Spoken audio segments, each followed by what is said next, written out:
Wagwan, what's great? Welcome back to the channel. If you're new here, welcome and thank you very much for stopping by. My name is Chef John Morris and you're watching Morris Time Cooking.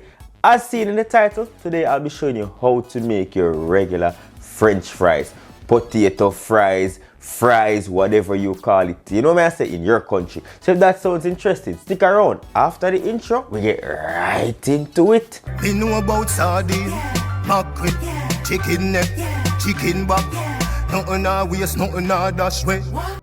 And we are back. I'm about to show you how I get my French fries done. I'm going to be showing you two ways. I have an at-home French fries cutter, as well as I'm going to demonstrate it using a knife. Quick and easy video, but certain tips you can apply in your French fry making to get them nice, crunchy and beautiful. Soft on the inside, crunchy. Let's go. And I bought 4 russet potatoes, right? Nice length, everything is good. And these are the potatoes I'm going to be using. I use some lime, some water, and scrub it really well to get the excess dirt off and stuff. And I'm going to be doing fresh cut fries. You know what I say? And you can peel this if you want to, but since I've been here in Canada, the fresh cut fries is the way to go. I like to shape my fries out, so I cut the top off.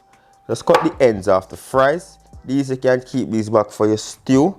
Alright, if you're going to be using your knife, you can just shape up the sides. So we're going to cut this in a nice rectangle, so to speak.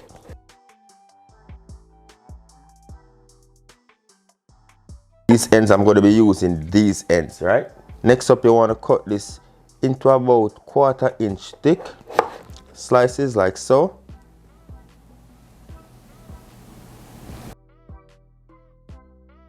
The same thickness, so I need it to be nice and thick. That's the size I want my fries to be, because bear in mind when they cook they're going to shrink up a little bit. So that's the size I want my fries, right? As I said before, I'm going to be using the ends, so we'll just chop those. My fries cutter, link in the description for this fries cutter and for my Amazon storefront. Amazon storefront, Morris Time Cooking, right? So you put the potato to sit on top, cover, and you smash. Nice. Use a little force, but we're good to go, right? You want to empty it out after every cut because you don't want to overfull. And there, perfectly cut, fresh cut fries. These are the fries cutter and these are with my knife. You can hardly tell the difference. And we're just going to continue this until we get all 4 fries. Some salt, generous amount of salt on them, and we're going to cover that with water. We'll just cover those fries.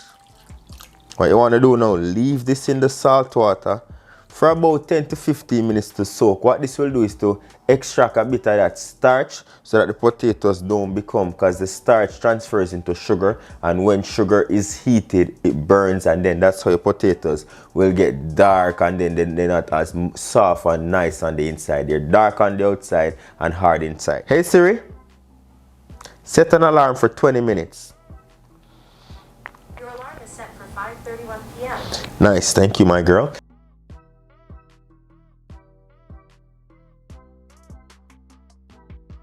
I drain the water off my potatoes.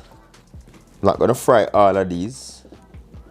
Around that will do. I'm gonna fry half, so around 2 potatoes, right?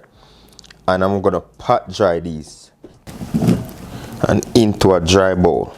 So now it's time for us to fry these, but we're not gonna fry them in a high temperature oil, around 250 degrees. What I'm gonna be doing is to basically blanch these potatoes, so pre-cook them to an extent, right?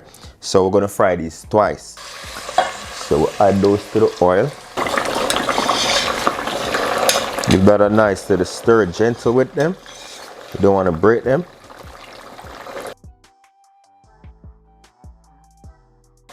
We're gonna remove these gentle with them. Don't want to break them up. Add them onto a wire rack. Allow that oil to heat up to 350 degrees Fahrenheit or medium high if you're using a stovetop. So this is what we look like so far. Looks greasy, but it's somewhat cooked, right?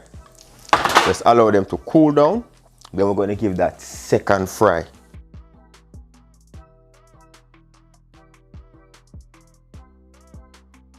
We're going to go back down now with the fries for the second time. 350. And we're going to let these fry until crispy and golden brown. But I'm using half the amount of the fries right now, because I don't want to drop the temperature of this oil. You need to keep it nice and high.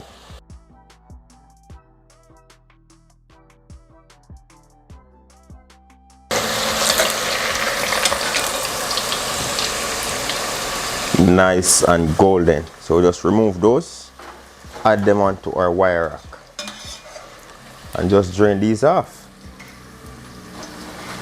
We're going to fry up the second batch.